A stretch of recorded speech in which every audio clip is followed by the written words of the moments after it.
පහලට දුක් ගිනිවේ දැඩිසේ. අදටත් දුක් විඳින්නේ සංසාරේ මොනවා කරලා තියෙන හින්දාද? බලපානවා පින්නතුනි පෙර කරපව පුදුම විදියට. ඒවා එලෙසම විපාකද. දැන් අර භාග්‍යවතුන් වහන්සේ හම්බෙන්න භික්ෂුන් වහන්සේලා පිරිසක් වෙනවනේ මේ වගේම ලයි කාලේ. ඔය උන්වහන්සේලා ඇවිල්ලා උන්වහන්සේලා අතරමඟ එනකොට හරි කරදරයකට මුහුණ දෙනවා. වැස්සක් වෙලාවේ ගල් ගුහාවකට රිංගනවා. උඩ තිබ්බ ගලක් ඇවිල්ලා පින්නතුනි ගල් ගුහාවේ කට වැහෙනවා. සතියක් ගල් ගුහාව ඇතුලේ. පස්සේ කොහොම හරි ආපු දඩයක්කාරයෝ වගේක් මිනිස්සු වගේක්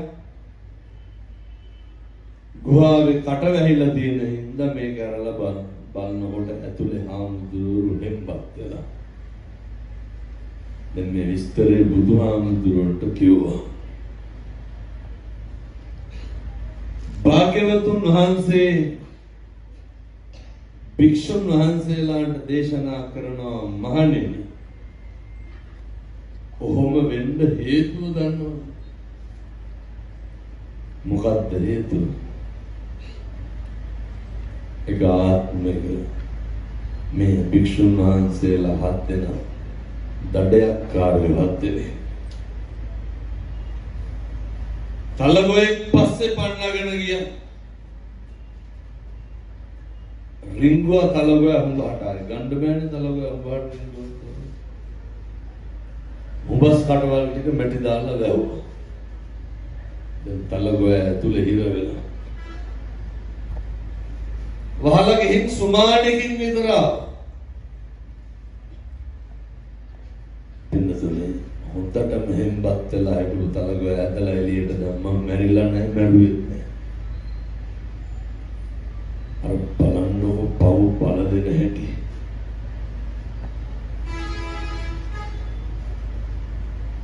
තලගොය ඇතුලේ හිර කරපු ඉඳලා ඒ දවස් 7 විදියටම ගල් ගුහාවක් ඇතුලේ හිර වෙන්න උනානේ. මතකද ඉන්දියාවේ ආස්‍යන්තරාව හැප්පිලා බිල්ඩින් එකේ මිනිස්සු බේරුණා. මම හිතන්නේ හිටපු සේරම මරුණා. අරුමයක් නෙමෙයි දර මිනිස්සයා මැද්දෙන් දුවගෙන එන්නේ. අර ප්ලේන් එක හැප්පිලා ගිනි අරගෙන සේරම මැරිලා. ඇවිදගෙන එනවනේ පිටතට. ඕකට මොකක්ද කියන්නේ? පිළ කියනවා හැරගෙන මොකක්ද කියන්නේ? කර්මයේ තියෙන බලවත් භාවය හැරගෙන මොකක්ද? අත්තන්ට පැහැදිලිද දැන් කර්මයේ තරම? මුගලන් මහරහතන් වහන්සේ ඔය බලන්න ඉරිදිමත් භික්ෂුන් වහන්සේලා අතර අග්‍රස්ථායකනේ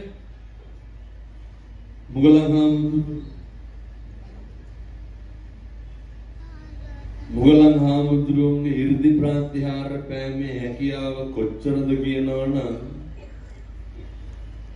පින්නතුනේදී හරි දුකයි මන්දේ ඔය එළියේ දෙමෙ ඉන්නකොට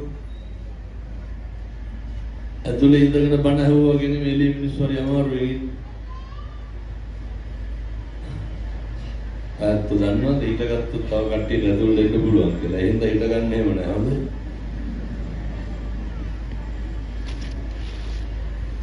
මුගලන් මහරහතන් වහන්සේගේ ඉර්ධි ප්‍රාතිහාර පෑමේ හැකියාව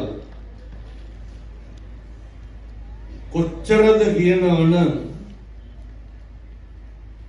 භාග්‍යවතුන් වහන්සේ ධර්ම දේශනා කරනකොට ධම්සභා මණ්ඩපේ පින්නතුනේ අර වක්කරන අතක් පික්කරන සැනින් මුගලන් හාමුදුරුවෝ නිසාවට වඩිනවා. ඒ කියන්නේ මේ වකුඩු කරගෙන ඉන්න අත දිගාරිනකොට මුගලන් එච්චර 이르දිමත් භාවය. එතකොට තවත් උන්වහන්සේගේ 이르දිමත් භාවය කොච්චරද කියනවා නම් මාර තජ්ජනීය සූත්‍රයේ සඳහන් වෙනවා මාරයා ඇවිල්ලා මුගලන් මහරහතන් වහන්සේට අභියෝග කරනවා මේ 이르දි ප්‍රාතිහාර පාමු තරගෙට කියලා. මාරයා කියනවා මුගලන් මහරහතන් වහන්සේට මට පුළුවන් මුගලන් හාමුදුරුවන්ගේ බඩ ඇතුළට යන්න. ඒක කියනකොටත් මුගලන් හාමුදුරුවෝ මාරයාගේ කණින් රිංගනවා. සක්‍ර දේවේන්ද්‍ර ඇවිල්ලා මුගලන් හාමුදුරුවන්ට කියනවා 이르දි බලය පාගමු. මේ සක්‍ර දේවේන්ද්‍ර කියනවා මුගලන් මහරහතන් වහන්සේට ඔබ වහන්සේට ඉරිදි ප්‍රාතිහාර පාන්න පුළුවන් මටද පුළුවන්. සක්‍රයා ඒක කියනකොට සක්‍රයාගේ වෛජයන්ත ප්‍රාසාදය හෙල්ලෙනවා. බලනකොට මුගලන් මහරහතන් වහන්සේ නියමුතු බාරක් ගාලා වෛජයන්ත ප්‍රාසාදයට නියමුත් හොල්ලන්න බෑ. එච්චර ඉර්ධිමත් භාවයක් තිබ්බ මහරහතන් වහන්සේ මරුනේ මොනවා වෙලා පිරිනිවන් පෑ කුටි ගාලනේ. පළවෙනි දවසේ ආව පාට හොරු කුටියට ආව. එනකොටම මුගලන් මහරහතන් වහන්සේ අහසේ උළු ඈත් කරගෙන අහසෙන් වැඩියා කුටියේ. ඉරිදි වැඩියා. දෙවෙනි දවසේ හොරු ආවා. දෙවෙනි දවසේ කොහොමද වැඩි? අර දොරේ යතුරු ඉලවා ඔය කවුළුවෙන් වැඩි. තුන්වෙනි දවසේ අච්චර 이르දිමත් භාවයක් තිබ්බ මහරහතන් වහන්සේට මොකද වුනේ? පින්නසනේ ඉරිදි පාන්න බැරි වුණා. බුදුරු උගන්වන කම්මං දල්හං කිත්ති කරෝමි. කර්මය දැඩි වුණාට පස්සේ මුකුත් මාය කරන්න බෑ. ඒකට මුණ දෙන්න වෙනවා. ගුටි කාලා හොනුසහල් ගානට තලල ගෝණියකට දාලා විසිකලා ගියා. ඒක ආත්මික බිරිඳගේ කීමට අම්මට තාත්තට සලකපු විදිහ. මේ කරන හැම එකක්ම අකුසලයට බලපාන. හරි පරිස්සමට බින්නතු. එක අකුසලයක්වත් නොකර ඉන්න පුළුවන් ආත්මය මොකක්ද? මනුෂ්‍ය ආත්ම භාවය. ඉතින් ඕක එක අකුසලයක්වත් කරන්න එපා. මම හොඳටම දන්නවා එළියේ ඉන්න කට්ටිය අනේක කුඩෙන් ඇඟට වතුර ගන්නකොට කේන්ති යනවා ඇති. කොහෙද කියලා ඈත් වෙන්න? මම අයත් කියනවා හොඳව ගුලි වෙලා ඉන්නකොට කලන්ත හැදෙනවද? වාස්සේ හැදුනොත් එහෙනම් කොහොමද උස්සන්නේ? මේ හැමදාම වෙන එක මම කියන්නේ. ඒ හින්දා ටිකක් ඈත් වෙලා ඉන්න. ඈත් වෙන්න දැනගුත් නැතුව කොහාටද හැරෙන්නේ? නමුත් ඔය පොඩි කට්ටිය වයසක කට්ටිය හරි පරිස්සම් කරගන්න. සෙරෙප්පු ගැන තියෙන ආසාව අතාර ගන්න දැන්. ආයෙ සෙරෙප්පු හම්බෙන්නේ. පුළුවන් නම් ෆෝන් එකයි පර්ස් එකයි මේකද ඉන්නවද පිම්පකට ගන්න තුනේ. හරි පරිස්සමට හොඳයි මම ආයෙත් කියන්නේ මොකද හරි දුකයි කනගාටුයි. මොකද ඉතින් මටනේ පේන්නේ කලන්ත හැදලා උස්සගෙන යනවා. හැමදාම මම මේක දකින්න කොච්චර කිව්වත් වැඩකුත් නමුත් ඉතින් මම බණකට 10 පාරක් විතර මේක කියනවා. සමහර විතර ගන්න මම කටවහට මේක වෙනවා කියලා. හරි පරිස්සමට. පින්නතුනේ සම්බුද්ධ ශාසනයේ නිරෝගීමත් භික්ෂුන් වහන්සේලා අතර අග්‍රස්ථායක කවුද? බක්කුල මහ රහතන් වහන්සේ. අවුරුදු 180ක් නේ. හැබැයි උන්වහන්සේට එක ලෙඩක් තිබ්බ මොකද්ද? අවුරුදු 12කට සැරයක් කිඹුමක් එනවා. හොඳට බලන්නකො අපිට තියෙන ලෙඩවලුත් එක්ක අපි මොනවා කරලාද? සංසාරේ පවුනම් කරලා ඇති පින්නතුනි අපි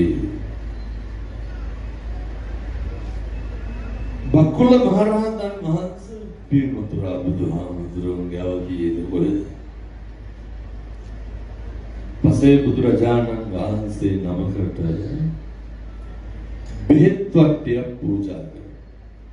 මේ වකට බෙහෙත් වට්ටියක් පූජා කරා. ඕක පූජා කරනකොට දැක්ක ඕකේ තියෙනවා පුස්කාපු අරලු ගෙඩිය. මේක දැකලා අයින් කරේ නෑ.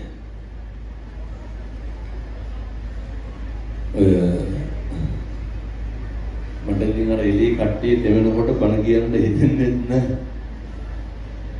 මම හෙටනින්ද කොහොමද විවෘත දැනුම් දීමක් කරනවා මේ බණ කැන්සල් කරනවා. ඒ කියන්නේ මේ වැස්ස ඉවරනකම් එක්ක බණ කියන්නේ නවත්තනවා. මේ කොහේ කරන්නේ දැන් මේ කියවලම බලන් කොට යන්න ඕනේ. මිනිස්සු ලක්ෂ ගණන් වේදන් කරලා සූදානම් වෙලා ඉන්නවා. දැන් ගම්පහ බණක් තියෙනවා දැන් හදලා ඒක 6:00ට පටන් ගන්නද 7:00ටවත් තියාගත්තා. එහෙන් කතා කරලා මට කියනවා දැන් පටන් ගන්න බැරි වේද කියලා. මම හොයයි දරා ගන්න බැහැ. පන්සල දැනට තාම ඉඳගෙන ඉන්නවා ගිහිල්ලා වනවාස. මොකටද මේ උද්‍යෝගය? බණහන්න පින්නද? තරුණ මහත්තුම මේ කොල්ලෝ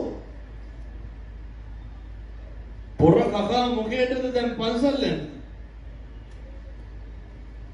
බණහන් වැහි පිට වැස්සක් පින්නද කවුරුවත් යන්නේ නැහැ. තරුණ මහත්තුරු කියන හාමුදුරනේ වැස්සත් එක්ක එළියට හරියට ඇහුනේ නැහැ. මං කියන්නේ නම් ඉතින් ඔය පාරටත් එක්ක ස්පීකර් දාන්න කියලා. එහෙම කියනකොට කියනවා මගේ බණ වලට ගණන් වැඩි. පින්නතුනි මං ඒ පාරට ස්පීකර් දාන්න කියලා මට හෙන්නද? ඉතින් මේන මිනිස්සුන්ට මේක සේරටම මං ඇහෙන්න දෙන්න බෑ. පැහැදිලිද මං කියන්නේ? ඉතින් ඒකට මම මොනවා කරන්නද? තරුණ මහත්තුරු පුදුම උද්‍යෝගයෙන් උනන්දුවෙන් බණහන්. එනිසා මේ කියන එක වචනයක්වත් අපත් කරන්න එපා. මේ කියන එක වචනයක්වත් නොසලකා හරින්න එපා.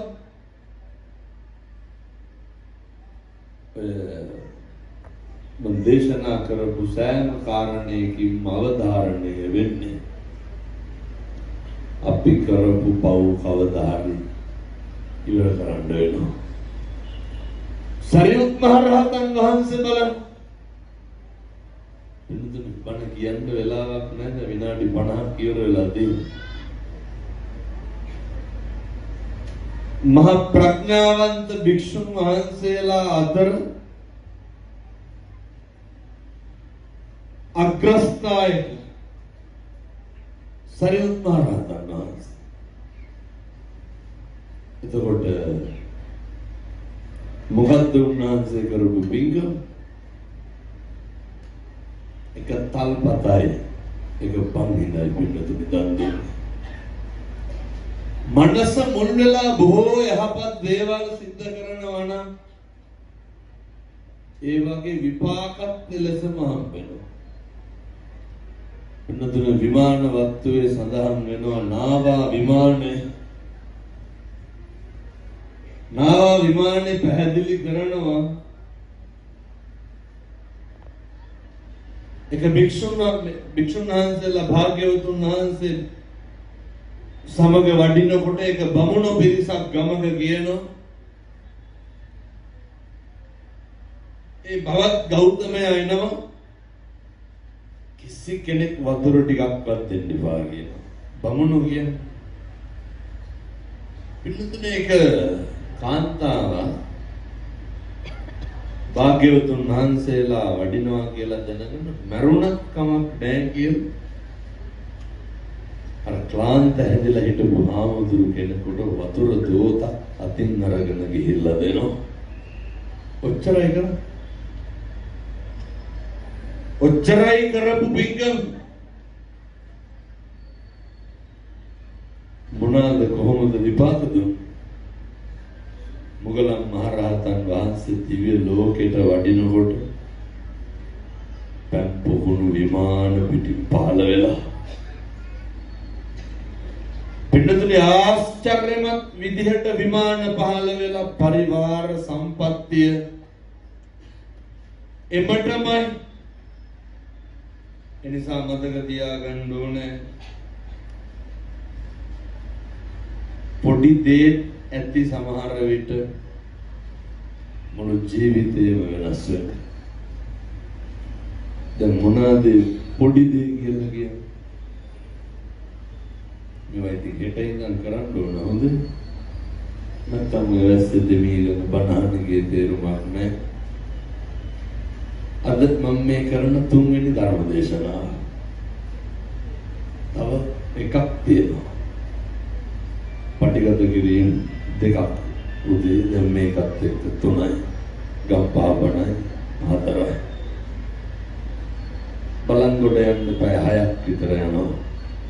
බණ ඉවරනකොට 9:00 විතර වෙනවා. එතකොට ආපහු රෑ 12ට විතර පිටත් වෙන්න ඕන මොකේද? ඊට උදේ 8 වෙනකොට ඉන්න ඕන බලංගොඩට එහා. හබුදලේ ගිට්ටුව. ඔයත්තුනම් උපරිම 8වත් වෙනකොට ගෙදර යනවනේ නේ. දවස් 4කින් පන්සල් ගිහිල්ලා නැහැ. ඒ නිසා මේ කියන එක වචනයක්වත් අපත්නම් කරන්න එපා. ගෙදර ඉන්නකොට පුරුදු වෙන්න ඔය ගෙවල් වල මිනිස්සු හරියට කුණුහරුප කියනවනේ. ගෙවල් වල මිනිස්සු හරියට කුණුහරුප කියනවා. මට අහන්නත් පුළුවන් නම් නැත්තගේ. දැන් මේ වෙනකොට ඔය කටින් කුණුහරුප කීයක් විතර කියලා දෙනවා. කොහොමද එකට වැඩි නේ? මොනද දෙකද කුණුහරුප පළල ඇති පගෝදි ගන්න. දැන් මේ වෙනකොට මේ අම්මලා කී ගමනක් විතර වේසි කියලා වෙනම අහලා දෙනවා. මේ වැද්ද වයි නැද්ද? නැද්ද? මේ හොඳ මොන බැනුම්ද ගුටි කාලා ඇති බලන්න. ගහනවනේ පොඩ්ඩ බෑ. කවුද ගහන්නේ? පිළ මිනිස්සු ගහනවා. කවුද දැන් මේ අම්මලාට වැඩිපුරම කුණුහරුපෙන් බැලලා දෙන්නේ? ඔඩික කල්පනා කරන්න පුළුවන්. පාරේ යන මිනිස්සු බයිනවා. මිනිස්සු පිස්සේ ගෙවල් වලට එනවා. අල්ලපු ගෙවල් මිනිස්සු බයිනවා. කවුද බැලලා දෙන්නේ? කියන්න කසාද ස්වාමියා කියලා. මේ බෙදල බොනවද උඩු බිල වැද්දේ නැහැ. හොඳයි. බොන්න නැත්තම් මේව අඩු ටිකක්. අනිත් හැමදාම